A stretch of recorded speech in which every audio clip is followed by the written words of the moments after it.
Sinabi ni Jesus, Ama, patawarin mo sila sapagkat hindi nila nalalaman ang kanilang ginagawa. At nagsapalaran sila upang malaman kung alin sa kanyang kasuotan ang mapupunta sa isa't isa. Isang mapagpala at makabuluhang araw po sa ating lahat. Ate Mori, ang inyong lingkod. May asawa, 2 anak na may sariling na lupong pamilya. Ako po ay isang lektor dito sa ating simbahan. Ang unang wika, Ama, patawarin mo sila sapagkat hindi nila nalalaman ang kanilang ginagawa. Ito po ay isang panalangin ng pagpapatawad. Prayer of forgiveness. Bakit nga ba ang hirap ng patawad? Sa isang banda, bakit ang hirap naman humingi ng pagpatawaran sa nagawan ko ng kasalanan? Buti pa sa palengke, pag suki ka, may tawad ka. At ang isa pa, alam kong mali, bakit ginagawa ko pa rin? Marahil sa oras na iyo, hindi ko alam ang mali sa tama. Sa aking buhay, I'm already 66 years old. Alam kong magawa ko ang pagkakamali, pagkukulang, o matatawag ng kasalanan sa aking mga mahal sa buhay. Sa aking asawa, parati ang pagustuhan ko ang nasusunod. Pag sinabi ko may lakad ako, lalo na sa biglaang pagpapaalam, sure, issue na po. Magagalit na siya pero hindi siya ikigo. Dahil wala naman siyang magagawa pag nilusto ko. Kaya ang mangyayari wala kang ibukan ng ilang araw. I won't say sorry. Or pasensya na muna. Wait ko na lang na maging okay kami ulit. Di ko na mamalayan na sasaktan ko na person. At kung minsan, ganun din siya sa akin. Nakasanayan na namin ang ganung sitwasyon. Bilang asawa, dapat hindi ganun. 18 years of marriage, mahaba-haba na rin ang pagsasama namin. Nawa ang gabay at presensya ng Diyos sa aming buhay ay aking magdali sa gabay at awa ng Diyos. Sa aking mga kapatid naman po, naway gamitin ako ng Diyos na maging tagapaghatid ng kahalagahan ng pagpapatawad. Matagal na po ang kanilang samaan ng loob dahil sa ingitan at pride. Naway maipagama ko sa kanila ang gaan ng buhay kung walang bitbit na galit sa puso. At sa aking mga kaibigan, mga kapwa lingkod dito sa simbahan, inaamin ko, nagawan din ako ng pagkakamali sa kanila. Sa pagiging marites ko paminsan-minsan, pag may nasabi ako medyo di maganda at naipasa sa iba, mas naninibabaw po ang maling kwento. Kaya samaan ng loob ang nangyayari. Matangkumin pa naman pag siguro na. Mayroon din akong pangyayari na di ko inaasahan sa aking pagiging lektor. At dahil po doon, napabayaan ko ang aking processor, ang aking mga schedule, at ang aking grupo. Takot at nervyos ang nangingibabaw sa akin sa tuwing ako'y magsiserve sa misa. So, ang aking ginawa, pansamantala po akong huminto, nag-leave ng ilang araw at nanahimik. Dumating pa po sa utong, titigil na ako sa pagiging lektor. Marahil ito isang pagsubok sa aking pananampalataya sa Diyos. Batid ang Panginoon kung gaano ko pamahal ang pagiging lektor. Nakita ko ang aking pagkakamali. Salamat sa lahat ng umunawa sa akin sa panahon na ako'y hindi pa makamukon. Salamat at patawad sa Panginoon. Naway, narito pa rin ako at naglilingkod at buong pusong nagmamahal sa Kanya. Marami pong salamat.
Ito ang unang natutunan kong awit sa mga katekista nung ako'y nasa elementarya. Sa kanta, tinatalakay ang mga bagay na nilikha ng Diyos tulad ng araw, buwan, mga hayop, tubig at hangin. Marami pang ibang nilikha ang Diyos at mababasa natin ito sa aklat ng Genesis. Sa huli, nilanak ng Panginoon ang tao upang pamunuan at pangalagaan ang kanyang obra na sa wari ko'y isang perpektong lugar o paraiso. Magandang hapon po, mga taga-parokya ng Jesus Nazareno. Ako po si Brother Mario Benito, isang katekista at isang rector ng ating parokya. Habang nakabayubay sa krus ng Panginoong Jesus kasama ng dalawang salarin, nasambit ng isa ang katagang, Jesus, alalahanin mo ako kapag nagpapari ka na. Ano kaya ang nararamdaman ng isang kriminal kaya siya nakiusap sa Panginoon? Natatakot kaya siya ng mga oras na iyon? Gaano kaya kahirap harapin ang kamatayan, lalo't di mahanda ang isang tao? November 22, 2014, papasok ako ng trabaho. Nilapitan ako ng nanay ko at sabi niya, gusto kong pa-check up. Kaya tinukot ko yung natitirang pera at inabot sa kanya. Pagkatapos ay pumasok na ako ng trabaho. Bago mag-uwian, nakatanggap ko ako sa pinsan ko na nasa ospital daw ang aking ina. Dali-dali akong nag-out, dumiretso ako sa UMC kung saan dinala si nanay. Pagpasok ko sa emergency room, nakita ko sila kuya na nakatayo sa gilid ng kama kung saan nakahiga si nanay. Lumapit yung doktor at ang sabi-sabi, kumatos daw at may pumutok na ugat sa ulo ni nanay. Sabi pa niya, kung wala kayong patustos sa garaputan ni nanay, mabuti pang ilipat niyo na siya sa isang pang-publikong ospital kasi mahaba at mahal ang gamutan dito. Kaya dapat pa naman siyang pasok agad sa ICU. Sabay alis ng doktor. Kinuha ko yung kamay ni nanay at tinawagan ko yung pala niya. Sinabi ko, Nay, nandito na ako. Gising ka na. Uwi na tayo. Karamdaman ko yung pagigpit ng hawak ng kanay ko sa uwi ko. Nakita ko din na pinipilit niya ang nabahay, pilit na kanya. Kaya inulit-ulit yung sinabi ko, Nay, gising na, uwi na tayo, dito na ako. Makailang ulit niya pinipilit na dumilat. Nang makita ko nahihirapan na siya, sinabi ko, sige Nay, matulog ka na muna. Pagkasabi ko ng gano'n, dinarinig ko ang kanyang hilig. Kaya sumami sa isip ko, hindi siya pumatos. Nilipat nila kuya si nanay sa PGH. Sabi ko, susunod na lang ako sa kanila.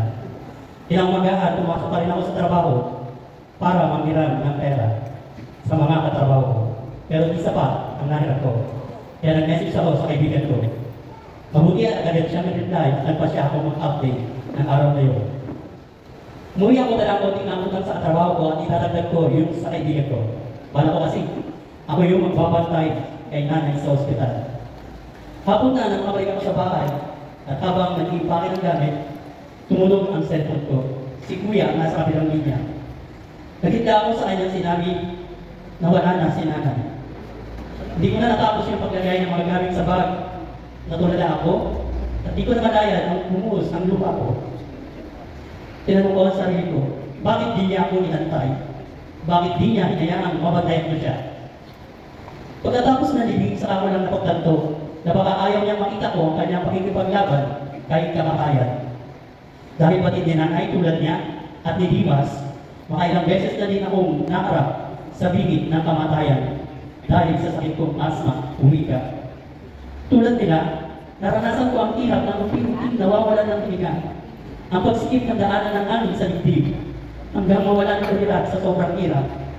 Ang pagkakaibangalan namin ay nabibigyan pa ako ng pagkakataon. Minsan sinumpong ako habang may nebulizer na nakakabit sa akin. Nagdasal ako sa Diyos, sabi ko, Panginoon, bago mo po ako kunin, gusto kong makita yung magagandang nilikha mo. Mga tanawin na sa software ko lang makikita at pelikula.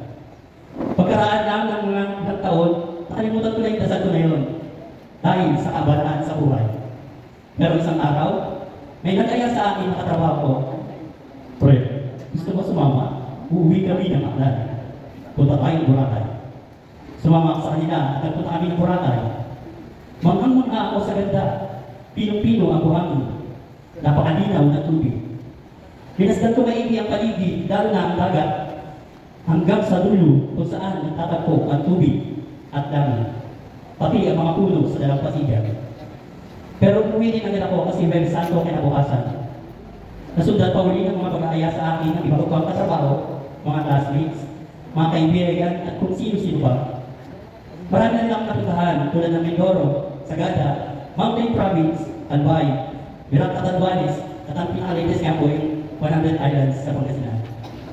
Batid kong napakarami ko na akit-akit ang di ko pa nararating at sa bawat paglalakbay, higit na lumalalim yung pananampalataya ko sa kanya. Nagpapasalamat ako dahil ilang beses akong binigyan ng pagkakataon upang mabuhay ako bilang lingkod niya. Alam kong siya ang kumikilos upang magpadala ng mga taong kasama ko sa aking paglalakbay para masupungan ko ang mga kagilagilalas na obra ng Diyos. Hindi ko alam kung hanggang kailan o kung hanggang saan niya ako dadalhin. Pero alam ko, darating ang panahon, ang 3 oras na titigil din ang aking paglalakbay upang marinig ang tugon ng Panginoong Yesus sa panalangin o pakiusap ni Dimas. Sinasabi ko sa iyo, ngayon din, isasama kita sa paraiso. Mga kapatid, ang ikalawang wika ng ating Panginoon. Maraming salamat.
Ang ikatlong wika. Babae, narito ang iyong anak. Anak, narito ang iyong ina. Kung saan sinasabi na noong nakita ni Jesus ang kanyang ina, ang Birheng Maria na nakatayo malapit sa krus, kahit si Jesus ay nasa mahirap na kalagayan, hinabiling niya ang kanyang ina sa kanyang minamahal na alagad ni San Juan. Ang pagmamahal na ibinigay niya sa Inang Maria ay na kanyang alagad na si Juan ay ibinigay din sa akin ng Diyos. Ako po si Inang Maria Gregorio, may asawa, 3 anak, nakatira sa Bautista, miyembro ng PPC at Ebro and commentator. Ang mga buhay ko pong patotoo na kung gaano ako niyayakap ng Panginoon hanggang sa ngayon sa mga naging suliranin ko sa pamilya. Tangko na po kasi ang nanay ko ay palasimba, kaya naman hindi ako nag-alinlangang gayahin ng aking ina. Taong 1987, nagtapos ako ng high school sa Bicol. Naging stepping stone ko ang maging katulong para makarating sa Manila. Sa loob lamang ng 8 buwan ay nanilbihan ako bilang katulong. Ipinasok ako sa pabrika marahil nakikita nila ang pagpupursige ko na makapagpadala ng pera sa pamilya ko. Taong 1995 hanggang 2000, nagtrabaho ako sa Taiwan Electronics Company. May baong pangarap at nakatangko ang mga biyaya ng Diyos na aking hiniling. Bahay, kabuhayan at ang makatulong sa kapwa. Taong 2005, sa hindi inaasahang pagkakataon, ang aking aking asawa nahulog ayon sa bubong ng bahay na kanyang ginagawa. Hindi ko ito nakita dahil abala ako sa pagtitinda. At hindi rin niya nasabi yon lang pala ang ganyan, kung bakit hindi siya agad nakaihi o nakadumi. Yung pala ay namaga ang kanyang lower portion ng kanyang spinal cord. Mahabang gamutan, albularyo, doktor, buwan ng mga lumikas, naubos ang mga nakatagong bagay na sana ay investment. Malipat pa roon, hindi ko na alam kung saan pakukuha ng ibang pinansyal na pangangailangan.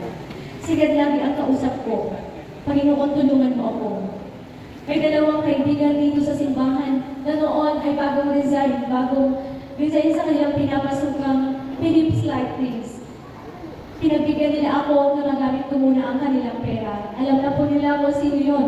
Ganun din, lumapit din po ako sa mga ibang tao pa na mga tumulong sa aking suliranin dahil po nakita ko po si husband noon. Ang kalagayan po niya is yung kanyang lower portion ng katawan is parang napolyo. So bali ang malakas lang po niya, upper portion, so yung lower, hindi talaga kaya maghanap buhay, kaya talagang kailangan po susunod ko kung ano yung hingi ng doktor. Pag sinabi ko nito, syempre susunod para makita po sa laboratory kung ano talaga yung mga kailangan tingnan. Pero sa awa po ng Panginoon, hindi ko po siya sinukuan. Kahit ganito lang po ako, nadaan ko po sa pananalangin, natulungan ako ng Diyos kung ano man ang aking mga ginagawa dahil alam ko, gusto ko mabuhay ang aking brother husband na mabait. Kaya po, kahit ano po yung mga pagsubok ngayon, na-recover po, nakalampas po kami. Subalit kahit po tayo sumusunod na sa Panginoon na panganaming pagsubok, kami po ang pamilya namin nasubok ni Lord sa mga pagpapakasakit, mga kasakit na kung saan financial talaga kailangan. Taong 2008 po, ipinanganak ko ang aking bunsong anak. Ako noon, ang nabibingan ko nawawala sa sarili. Sabi po ng ibang naluloko. Noon po ay, noon, month of December, 5 months ago po nung ako'y nanganak. Nakita po ng asawa ko, bakit kaya ganito yung itsura ng asawa ko kung ano-ano ginagawa? Kasi po wala ako sa sarili, isip ko. So bali, ang ginawa niya, tumawag siya ng hilot. Pagdating po ng hilot, naagapan po yung sikmura ko, yung hangin paakyat doon sa ulo ko. Kung hindi po yun nawala, wala akong consider ako dito. Siyempre, mahiya ako mag-serve kasi wala po ako sa tamang pag-iisip. Pero, magaling po si Lord. Dahil naglilingkod po ako dito, alam ko laging sa aking paglilingkod, hindi niya ako papabayaan. Maliban pa po doon, Huwebes Santo naman noon, 2010, yung anak kong panganay, nagkasakit siya ng periodic paralysis. Third po siya noon, o marami po kung bakit hindi siya nalong po siya, periodic paralysis. Wala pong pera pa kami noon, hindi ko na alam kung anong gagawin. Nag-confide po siya sa St. Paul. Talagang meron po ang kinailangan, pero ewan ko po ba? Sa maniwala kayo sa hindi, na ipo-provide ko po yun. At sa awa naman po ng Diyos, yung mga inutang ko yun, ay kahit paano po, ay naibalik ko na rin po sa tao, although meron pa rin po iba, na talaga pong hirap po akong ibalik dahil kung susumahin po siguro, milyon po siguro, sa lahat po yun dahil nagkasunod-sunod. Huwebes Santo noon, sabi ko, Lord, ang anak ko nakaratay. Saan pa ako pupunta? Mahina, Lord, yung anak ko. Hihingi ako ng kalakasan sa iyo, kaya Huwebes Santo, noong panahon 2010, iniwanan ko yung anak kong panganay. Mahina siya, nakahiga lang. Sabi ko na kay Lord, ang kalakasan mo, anak. Iiwanan muna kita. Ito po ang pinakapangulit kong problema na hindi ko pa po nalulutas. 2022 po, ang aking bunsong anak na sa Crystal ay na-diagnose siya na may diffuse non-toxic goiter. Almost 3 years na po kami sa OPD Asal pero wala pong nangyayari. Kaya po this vacation sa PGH ko na po siya dadalahin for second option at loobin ng Diyos na doon siya gagaling. Sa kasulubunyan po yung po ang aking panalangin dahil alam ko may magagawa ang Diyos kung ako'y magtatapat sa Kanya'y maglilingkod. Alam kong diriin ng Diyos ang samok ko. Ang kasama ko sa Panginoon ay alam ko kong diriin niya sa tamang panahon. Salamat sa pagmamahal mula sa Diyos na ipinula sa aking puso upang kayo ay maging magkakapatid sa Diyos na nagtutulungan, nagmamahalan, katulad ng pagmamahal ng Inang Maria kay Kristo. Magandang hapon po.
Nang mag-aalas 10 na ng hapon, sumigaw si Jesus.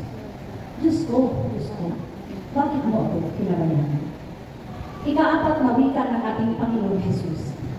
Isang panaghoy ng katanungan, bakit?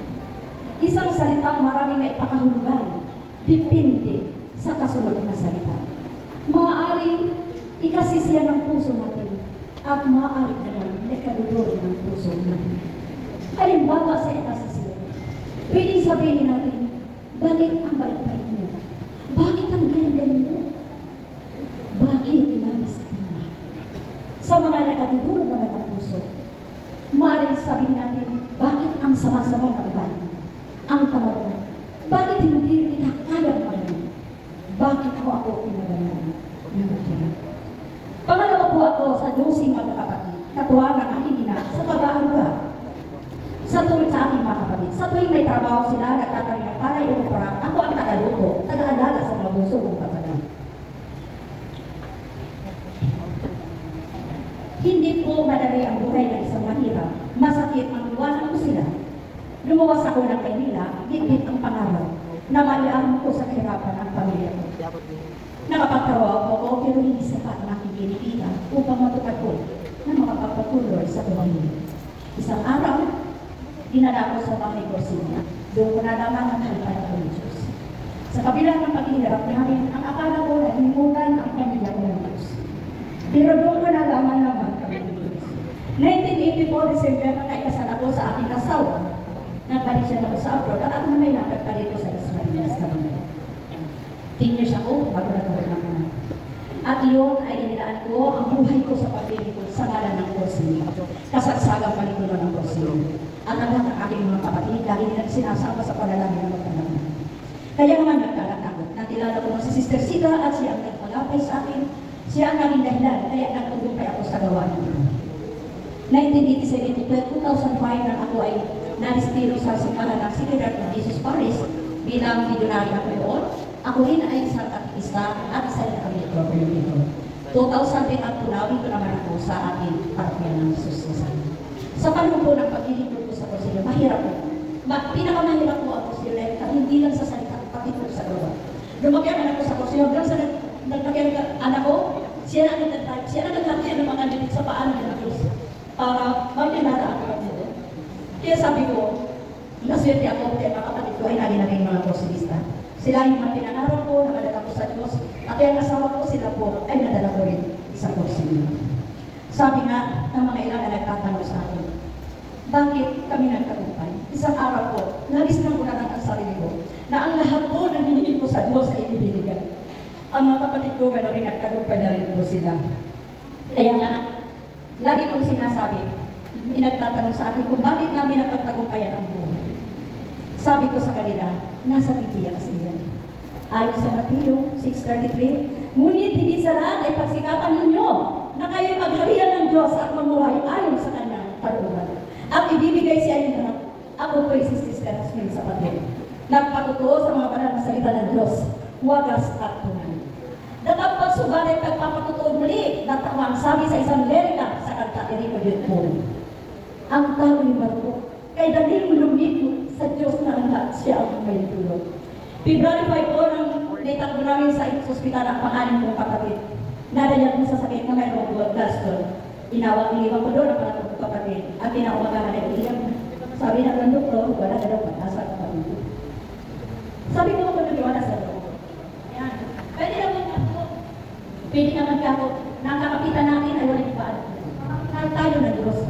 Huwag tayong magdalawang isip na lumapit sa Diyos. Napatunayan na natin yan mula sa wala. Pero tayo ngayon, maayos na tayo at tayo gagalito. Magkasal tayo para parehas tayo magkasal.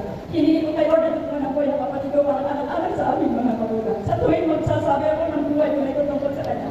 Lagi pong lumuluwa ako. Sana hiniling ko sa iyo kapatid ko ngayon sa araw na ito.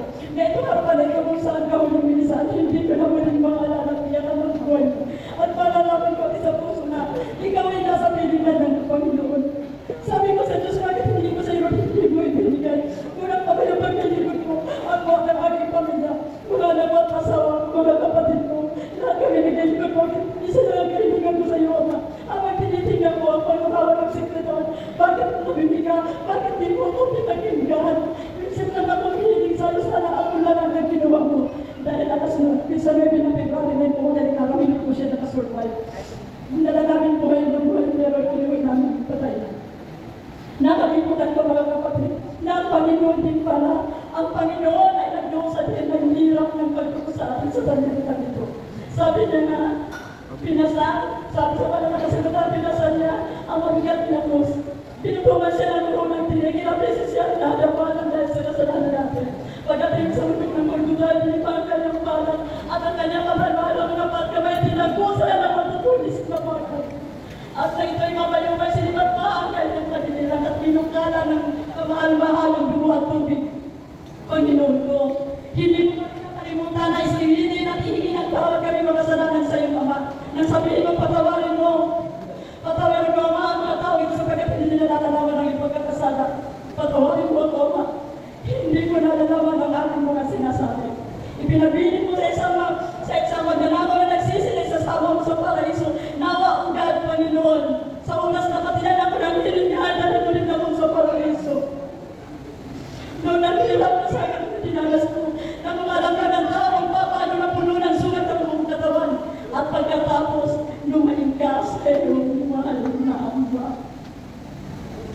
Nang mag-aalas ng hapon, sinabi mo,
Bakit naman eh?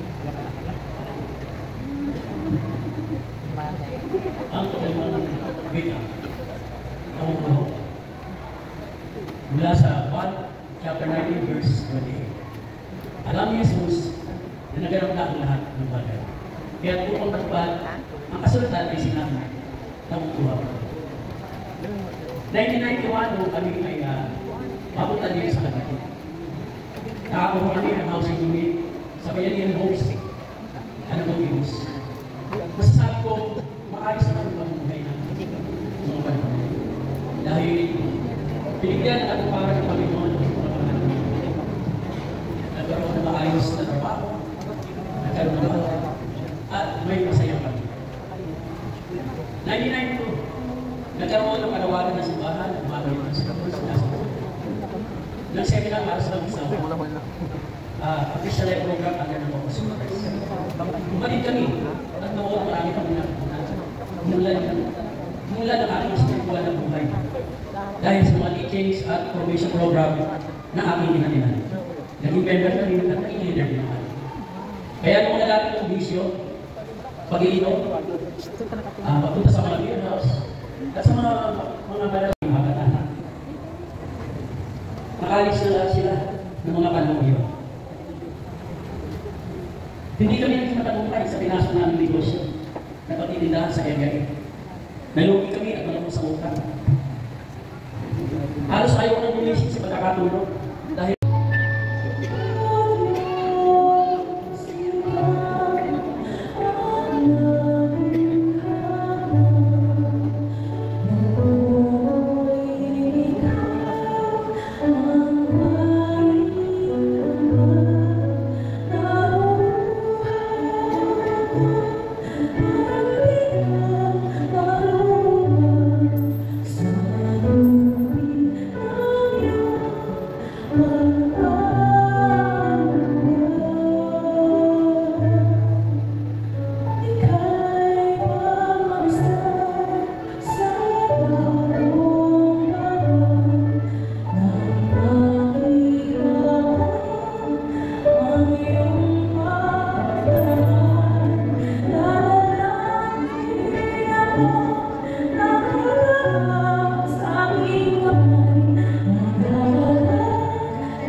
Ika-6 na huling wika. Consumatum est sa salitang Latin. Tetelestai sa salitang Greek. Naganap na. Hindi yung ayok niya ang kanyang ulo at malagkot ang kanyang hininga. Juan 11:30. Naganap na ang tinutukoy ni Jesus sa kanyang ina. Juan 2:4. Huwag ninyo akong parunahan ginang, hindi pa ito ang panahon ko. At dito nagsimula ang kanyang paghahari, ang oras ng kanyang kalwalhatian, ang kanyang tagumpay. Ang kamatayan ay hindi nabunga ng kasalanan, kundi tulay tungo sa buhay walang hanggan.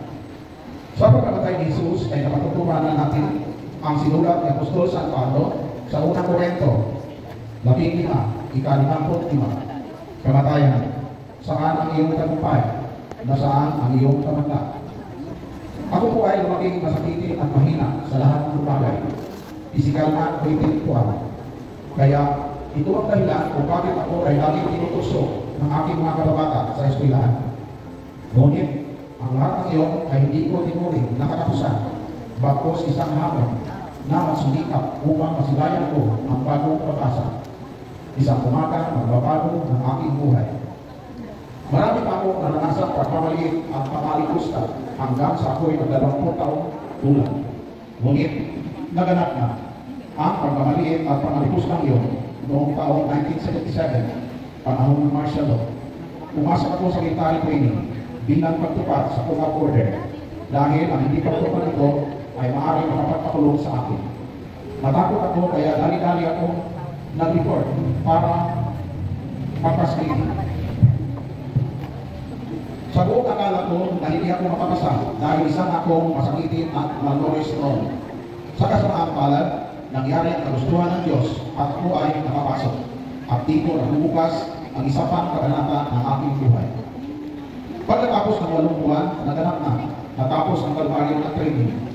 Sa araw, tanaw ko na ang bukang libaywayan ng pag-asa. Sa Marawi City sa Mindanao, ang aking unang destino at ramdam ko ang gabay at pagpapala ng Diyos. Taong 1987, nalipat ako sa Scout Radio Regiment sa Fort Bonifacio sa Makati. At sa kasamaang palad, na-involve ang unit namin yun sa Pulitan noong 1989. Napasama ko sa mga naimbestigahan at naipapakon sa Midland Capiz sa Panay Island. Sa 3rd Infantry Division ng aking destino sa unit na kung saan ako nag-training noong 1977. Taong 1992, makabalik ako na Maynila. Naganap na naman ang isa pang kabanata ng aking buhay. Taong 1996, tinapos ko ang aking military service noong ako ay nag-40 taong gulang. Pagka-retire, sinubukan ko mag-apply sa Senado at pagkabutiang palad ako ay natanggap.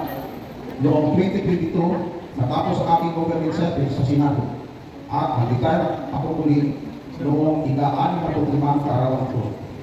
Nagsimula ako maglingkod sa parokya ng Jesus Nazareno noong 2001 hanggang sa sandaling ito. Taong 2016, itinatag ko at pinaunahan ang Bible Apostolate. Naging isa akong katikistang lingkod mula 2018 hanggang sa ngayon. Mula taong 2023 hanggang sa kasalukuyan, naging kabahagi ako ng Paris Pastoral Council. Maraming hamon at pagsubok sa paglilingkod. Ngunit ang lahat ng iyon ay naganap na. Hindi ko sinabing ayaw ko na, bagkus gusto ko pang pagpatuloy at tangkapin ang mga hamon sa paglilingkod.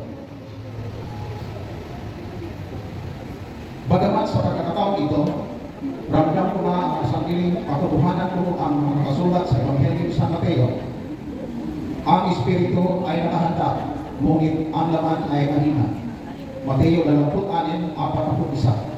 At ang sulat ni Apostol San Pablo, puspusan akong lumalaban sa paligsahan.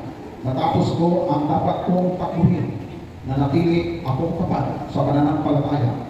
Ikalawang Timoteo 4:7.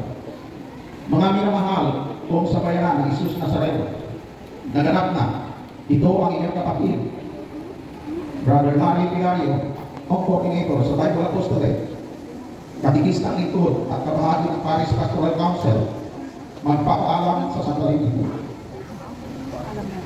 upang ihayo at ipagpatuloy ang paglilingkod sa kawan ng Diyos bago pa man magmating ang pagtatapusilin ng aking buhay.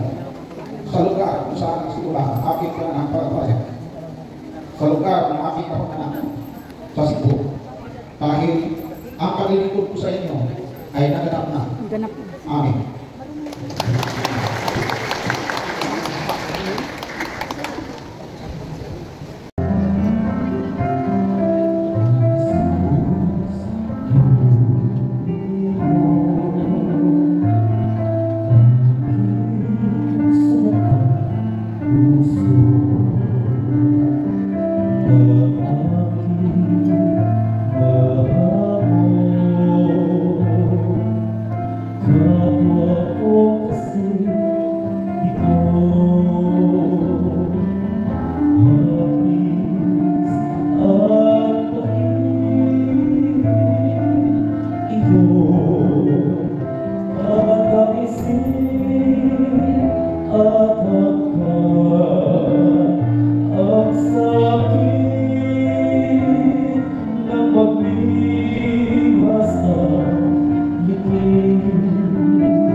Pinahabilin ko ang aking espiritu. Noong bata pa po ako, ang aking iniidolo ay ang aking tatay. Para po sa akin, siya ay God provider. Dahil siya ay madiskarte sa buhay. Naibibigay niya ang aming mga pangailangan. Subalit dumating ang panahon ng aking ama ay nagkasakit. At sa madaling salita, siya ay namatay sa edad ng 52. Dahil po dito ako po ay maagang sumabak sa paghanap buhay para sa pamilya. Nagtrabaho at namasukan ako sa aming parokya bilang all-around boy sa kumbento. Dahil sa maliit ang aking sinasahod, ay naisipan kong lumuwas ng Maynila upang putarin ang aking mga pangarap.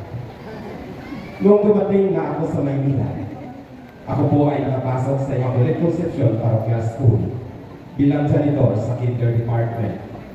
Pero pagkatapos ng isang taon, ako ay umalis dahil sa maliit pa rin ang sahod. Nakahanap ako ng trabaho bilang isang tindero sa grocery store sa Malabon. Dahil sa hindi pa rin sapat ang aking kinikita, nagpasya po akong umalis sa trabaho at pumunta ako sa aking tiyahin na nasa Las Piñas. Naging katulong ako ng aking tiyahin sa pamimili ng similyan at lapu-lapu. Sa umaga at sa hapon, ako po ay nag-aaral ng basic electronics. Ako po ay nakapagtapos at nakapasok sa isang electronics company. Taong 2007, ako po ay nakapasok sa Educational Assistant Program ng Redemptorist Church, Baclaran. Sa umaga, ako ay nagtatrabaho bilang janitor sa simbahan ng Baclaran at sa gabi naman, ako ay nag-aaral. Hanggang sa makapagtapos ako bilang guro at ako ay nakapagturo sa isang pribadong paaralan dito sa Las Marinas. Hanggang makalipat at makapasok ako bilang guro sa pampublikong paaralan dito sa Las Marinas. Sinubok ako ng panahon noong ipinanganak ang pangalawa natin. Siya po ay nagkaroon ng congenital heart disease na isimila. Noong nasa hospital siya, ay may mga nakakabit na tubo sa kanyang bibig at sa ibang parte ng kanyang katawan. Hindi ko mawari ang aking nararamdaman ng mga oras na iyon. Sa napakamurang edad ng anak ko ay matindi ang kanyang sakit. Sa isang banda habang nakatingin ako sa kanya, ay nakatingin din sa akin habang tumutulo ang kanyang luha. Napakasakit makita ang walang buwang gulang ng anak na ganoon ang sitwasyon. Habang nakatingin ako sa kanya, aking sinasabi sa sarili ko, anak ko, pwede lang sa akin na lang ang iyong karamdaman. Maalis ka lang sa ganyang kalagayan. Nabigo ang gamutan ng aking anak at pinawian siya ng buhay. Sobrang sakit ang naramdaman ko nang makita ang aking anak na nakutan ng hininga sa harapan. Ngunit nangyari iyon, patuloy pa rin ang takbo ng buhay sa awa ng Diyos. Buong akala ko tapos na ang pagsubok sa buhay ko. Ngunit sinubok ulit ako ng panahon noong 2013. May nakilala ako isang kaibigan na kinumbinsi ako magturo, mag-apply sa ibang bansa upang doon magturo. Dahil sa matinding kagustuhan ko na magbigay ng magandang kinabukasan ang aking pamilya, nagtiwala ko at ibinigay ko ang aking mga requirements at siya na daw ang bahala dahil direct hire naman daw. Dahil sa kakulangan ng pirang panggastos para dito, nag-loan ako at isinanla din ang aking bahay para may sapat na panustos sa aking pag-apply. Subalit, nung maibigay ko na ang kakulangang panggastos sa taong kausap ko, ay hindi na siya nagpakita sa akin, yung pala ay illegal recruiter siya. Naglaho ang aking pangarap na mapagtrabaho sa ibang bansa, pero hindi pa rin ako sumuko sa pagsubok nito. Nasabi ko na lang sa sarili ko na hindi siguro ito ang para sa akin. Patuloy pa rin ako sa aking mga pangarap sa pamilya ko. May dumating pang pagsubok sa akin, naisip ko pa rin na ang pagsubok ay kasama sa buhay. Ito na rin ang sukat ng aking lakas bilang taong may pananampalataya sa ating Panginoon. Bilang isang guro ako ay nag-apply for promotion, ngunit nabigo ako. Kaya nag-aral ako ng Masters noong taong 2021 hanggang makapagtapos ng taong 2022. Sinubukan kong mag-apply ng promotion at sa awa ng Panginoon, sinagot ang aking mga panalangin at mula Teacher 2, nakamit ko ang posisyon bilang Teacher 3. Noong nakaraang taon, ay muli akong sinubok na tadhana. Sa nais naming mag-asawa na makahawa sa hirap ng buhay. Kami mag-asawa ay sumali sa isang investment, ngunit sa bandang huli ito pala ay isang scam. Hindi ko po alam kung anong pwede kong gawin. Ramdam kong inuusan ako ng napakalamig na tubig dahil ang pera na aming pinasok sa investment na yaon ay hirampin. Lalo po akong napaon sa utang.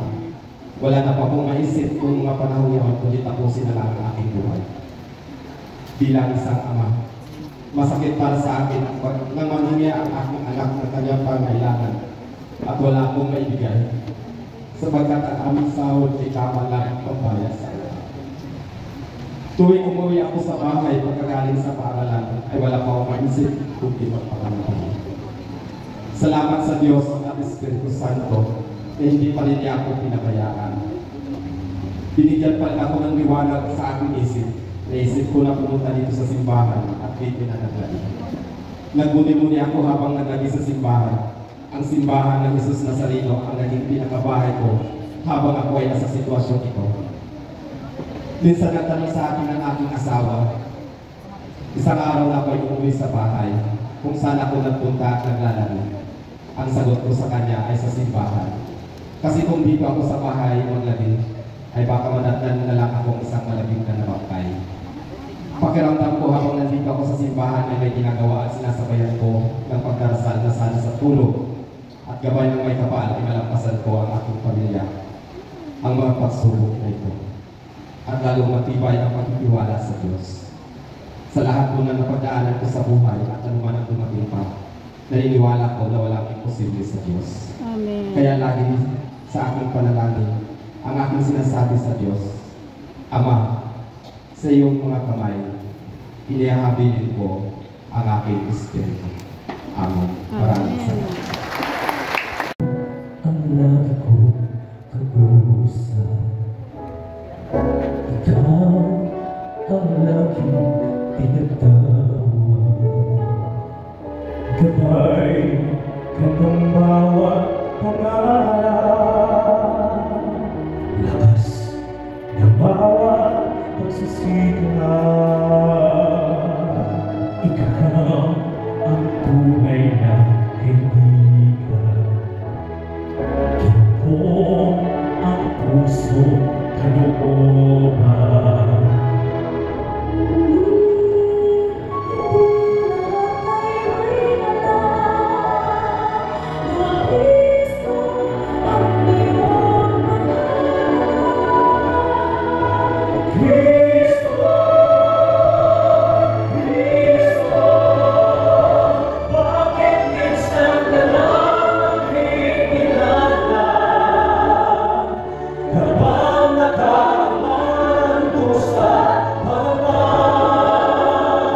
tinatawagan ka, sana'y mawagan.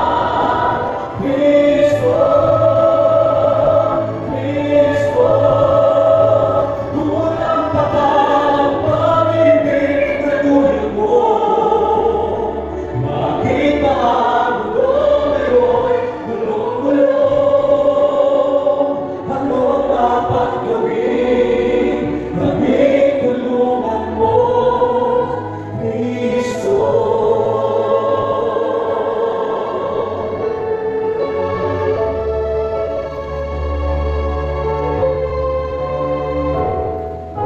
Ikaw ang tunay na kalooban, puso kalooban. Hindi natin maitagal na Kristo ang iyong pangalan. Kristo, Kristo, bakit minsan ka lang nakikilala? Kapag nakalaan ko sa mga man, tinatawagan ka, sana'y mawagan. Kristo, Kristo, unang pabalang pag-ibig na tulad mo. Bakit ba ang mundo ngayon'y gulong-gulo? Ano dapat gawin? Kami tulungan mo, Kristo, Kristo. Bakit minsan ka lang nakikilala?